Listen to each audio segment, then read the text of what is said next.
السلام علیکم.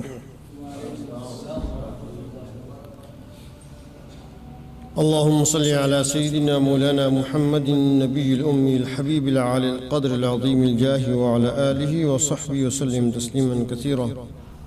مولاي صل وسلم دائما أبدا على حبيبك خير الخلق كلهم منزه عن شريك في محاسنه فجوهر الحسن فيه غير منقسم.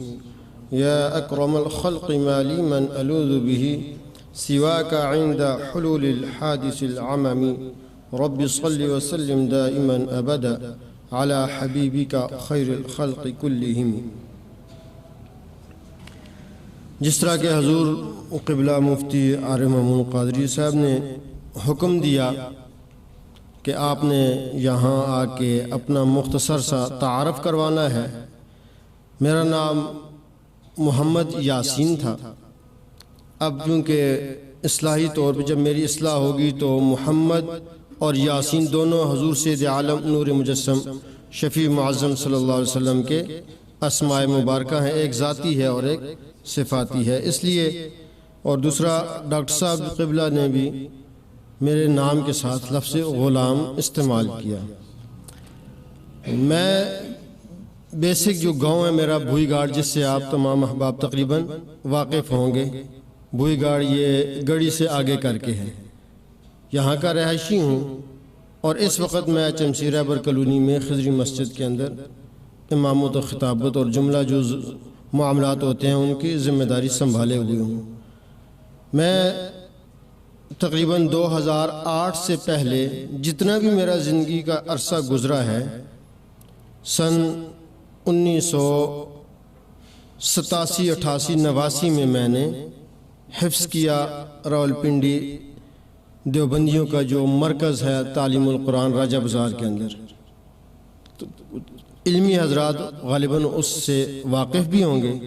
اور وہ ایسا مرکز ہے کہ جن کا یہ عقیدہ ہے کہ معاذ اللہ، اب وہ الفاظ اس عقیدے کے میں دہرا رہا ہوں ورنہ میرا ضمیر گوارا نہیں کرتا. ان کا عقیدہ ہے کہ معاذ اللہ حضور سید عالم نور مجسم شفیع معظم صلی اللہ علیہ وسلم نقل کفر نہ باشد کہ مر کے اس طرح مٹی میں مل گئے جس طرح کافر مٹی میں مل گیا.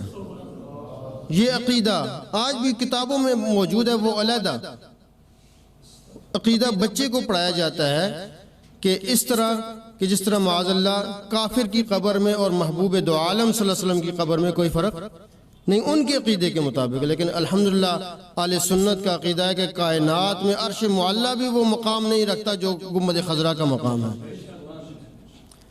وہاں تعلیم القرآن سے میں نے حفظ کیا، تجوید پڑھی، اور پھر اسی کی شاخ میرے استاد تھے قاری شوکت محمود سیالکوٹ کے رہنے والے نابینا. اپنا ان کا اب مدرسہ شوکت الاسلام خیابان کے اندر.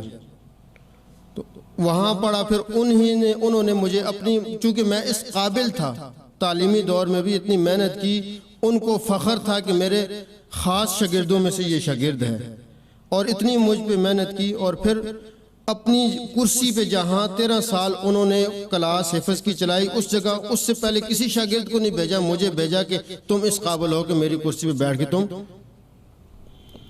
یہ بچوں کو پڑھاؤ، کلاس سنبھالو. پھر یہ عرصہ چلتے کچھ معاملات ہوئے، وہاں سے چھوڑا. میں اسی مدرسے کی وساطت سے چلا گیا دیر کوٹ آزاد کشمیر. وہاں میں نے تقریباً 7 سال پڑھائے. یہ اس عرصے یعنی کہ 90 کے بعد کے حالات ہیں. 7 سال پڑھایا، پھر وہاں سے واپس آیا. پھر گجر خان کے اندر اسی مدرسے کی ایک شاخ ہے، وہاں پڑھا رہا تھا. یہ غالباً 2008 کا وقت آ چکا. اس وقت میں گجر خان کے اندر تعلیم القرآن کی ایک شاخ ہے، وہاں پہ بطور مدرس پڑھا رہا تھا. تو اس وقت میری جو محلے کی مسجد ہے بھوئی گاڑ میں، پنڈ والی مسجد اس کو کہتے ہیں، اونچی جگہ میں، اس کی یہ سعادت ہے کہ تاجدار گولڑا پیر میل شاہ صاحب رحمۃ اللہ علیہ نے وہاں پہ 2 سال عبادت کی ہے اس مسجد کے اندر. تو اس مسجد کے جو امام صاحب تھے اب بھی وہ ہیں اسی گاؤں میں، لیکن دوسری مسجد میں چلے گئے. جہلم کے رہنے والے حافظ شاہد مرتضیٰ آوان صاحب ان کا نام ہے. تو ان سے جو ہے مناظرانہ انداز میں بحث ہوتی تھی، پھر بحث کرتے کرتے دوستی کا تعلق ہو گیا۔ تو انہوں نے چلتے چلتے مجھے، چونکہ وہ جو دلیل دیتے تھے تو میں اس کو مانتا نہیں تھا، پھر انہوں نے قبلہ ڈاکٹر اشرف آصف جلالی صاحب جو ہے ان کا پہلا عقیدہ توحید سیمینار جو ہے وہ سیڈیز مجھے دیں، یار کہ آپ اس کو سنو پھر مجھے جواب دو۔ جب وہ سیڈیز میں نے سنی تو میں تو حیران رہ گیا کہ یار ہمیں تو طوطے والی رٹ پڑائی ہوئی ہے کہ چند چیزیں ہیں جن کو سکھا کے کہتے ہیں کہ ہر چیز یہ بھی شرک ہے، یہ بھی شرک ہے، یہ بھی شرک ہے، یہ بھی شرک ہے، حتیٰ کہ اتنا ہمارے دماغوں میں بٹھایا گیا اور آج بھی بٹھایا جاتا ہے کہ معاذ اللہ ہم کہتے ہیں یار کہ یہ شفا ہر چیز صورت میں اللہ کے ہاتھ میں ہے۔ اگر کوئی کہے کہ یار ہم فلاں بندے کے پاس گئے، فلاں ڈاکٹر کے پاس گئے، اس سے دوائی لی، اب اس سے شفا کی کسی نے کہہ دیا یار کہ اس ڈاکٹر کے ہاتھ میں شفا ہے، تو ہم کہتے تھے یہ مشرک ہو گیا۔ یہ شرک لفظ کو اتنا عام استعمال کیا کہ اس کی جو اصل مقام ہے وہ تو چھوڑ ہی دیا۔ وہ شاہد مرتضی اعوان صاحب نے جو مجھے سیڈیز دی، میں نے ان کو سنا، پھر آگے رمضان آ گیا۔ دلی طور پہ میں کافی جو ہے میں نے اپنے ضمیر کو جھنجھوڑا، یار کہ یہ حقیقت اگر یہ ہے تو پھر ہم کس طرف جا رہے ہیں۔ رمضان آیا تو اسی اپنے محلے کی مسجد میں الحمدللہ میں نے اعتکاف کیا، اور پھر اس دوران جو کتب تھیں جن کا ڈاکٹر صاحب نے حوالہ دیا کچھ منگائیں، اور کچھ جو تھی ان کا نوٹ وہ آج بھی تقریباً وہ لکھا ہوگا عقیدہ توحید سیمینار پہلا جو تھا، وہ ساری کتابیں جن کا ڈاکٹر صاحب نے حوالہ دیا وہ باقاعدہ ایک لسٹ کے طور پہ لکھی ہوئی ہیں کہ یہ کتابیں جو جو مجھے وقت ملتا تھا میں ان کو دیکھتا تھا اس مقام سے۔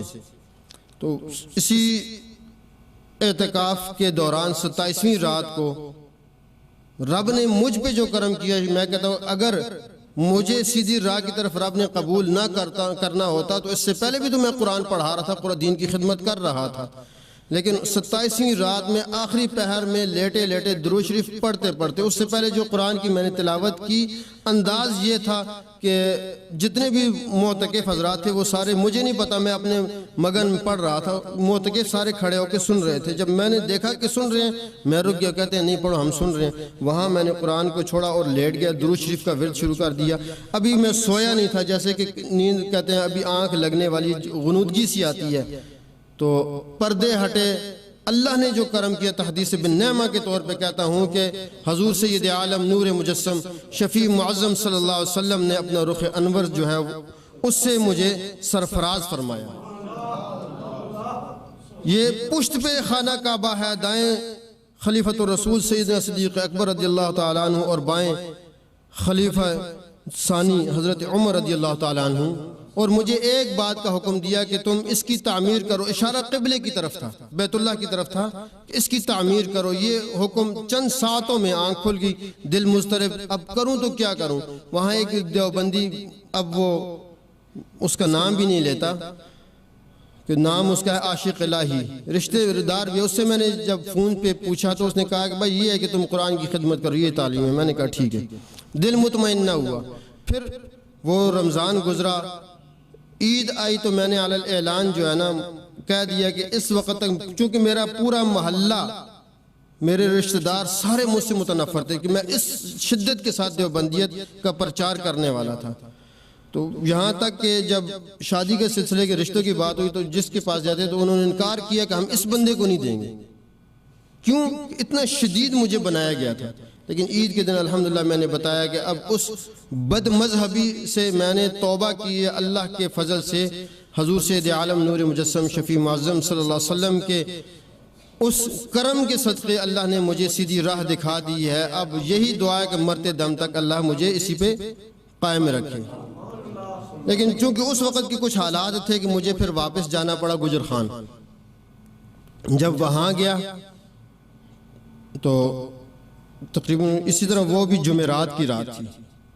پھر مجھ پہ ابھی ڈاؤٹ ہو رہا ہے بار بار، چونکہ اتنا عرصہ پیچھے گزرا، قبول تو میں نے کر لیا لیکن وسوسے پھر آ رہے ہیں۔ پھر وہاں پہ میں نے مہر منیر کا مطالعہ شروع کیا۔ جب سوانح عمری اعلیٰ حضرت گولڈا کی پڑھی تو مجھ پہ مزید راہیں روشن ہو گئیں کہ یہاں تو بزرگوں کا دین تو کچھ اور بتا رہا ہے۔ پھر کرم کیا ہوا ادھر ہی کہ جمعرات کی رات سحری کا وقت، آنکھیں بند ہوئیں تو مولا کائنات شیر خدا رضی اللہ تعالی عنہ کا رخ انور ظاہر ہو گیا، دائیں بائیں حسنین کریمین رضوان اللہ علیہ ان کا بھی رخ انور ظاہر ہوا۔ اتنا صرف آج بھی وہ جب سوچتا ہوں تو وہ الفاظ میرے کانوں میں آتے ہیں کہ ہم لینے کے لیے آئے ہیں۔ بس یہ کلمات میں نے سننے آنکھ کھل گئی۔ صبح ہوئی، مجھے روکا گیا اس مدرسے کے محتمم نے، میں نے کہا نہیں رہنا، وہیں سے میں بیگ اٹھایا اور گھر آ گیا۔ گھر آ کے بھی حالات کچھ اس طرح تھے، میں نے گھر آ کے بھی سب کو بتایا کہ میں نے اس بد مذہبی سے پکی توبہ کر لی ہے، اور الحمدللہ اللہ رب العزت نے مجھے یوں قبول کیا کہ پھر وہی شاہد مرتضی اعوان صاحب آج بھی موجود ہیں بھوئی گاڑ کے مسجد کے اندر، جس کو شک ہو وہاں میں جو اگر یہ ریکارڈ ہو رہی ہے تو جس کو بھی شک ہے اس بندے سے پوچھ لے کہ وہ بندہ سبب بنا درمیان میں ڈاکٹر اشرف آصف جلالی صاحب تک پہنچانے والا۔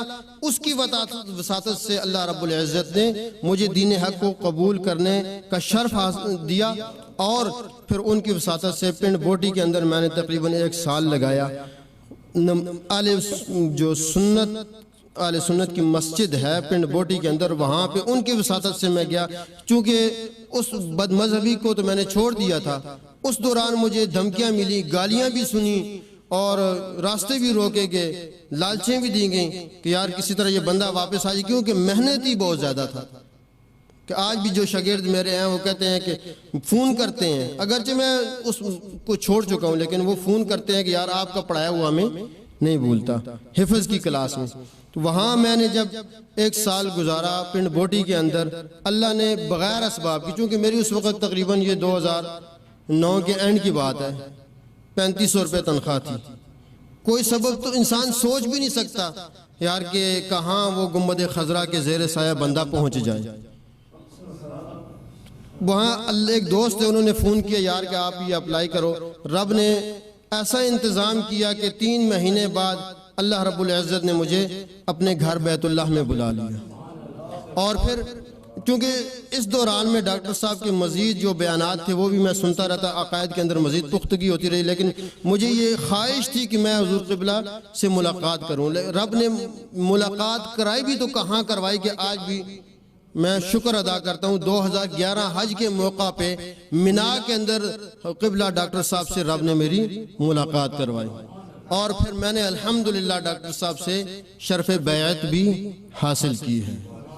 تو آج تک الحمدللہ میں اسی پہ قائم ہوں، اور یہی دعا ہے کہ رب تعالیٰ تا دم آخر حضور سید عالم نور مجسم شفیع معظم صلی اللہ علیہ وسلم کے قدمین شریفین کے زیر سایہ اسی مسلک کو مزید آگے اجاگر کرنے، اور جو بدعقیدگی میں نے اس زمانے میں پھیلائی ہے اس سے 100 گنا زیادہ مجھے اہل سنت کی خدمت کی اللہ توفیق عطا فرمائے۔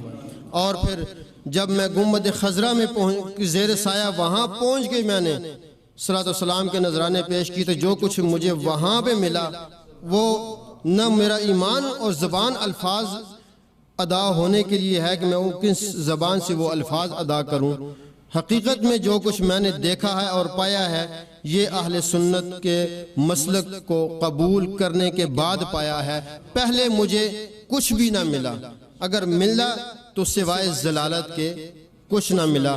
آج بھی میں الحمدللہ آپ تمام احباب جو ہیں سنی مسلک والے بیٹھے ہوئے ہیں، اللہ رب العزت نے سعادت دی ہے کہ ہم اللہ کے رسول صلی اللہ علیہ وسلم کے ساتھ جو عقیدت ہماری وابستہ ہے اس کا انداز یہ ہے کہ وہ انداز کائنات میں کسی اور کے لیے اختیار نہیں کیا جا سکتا۔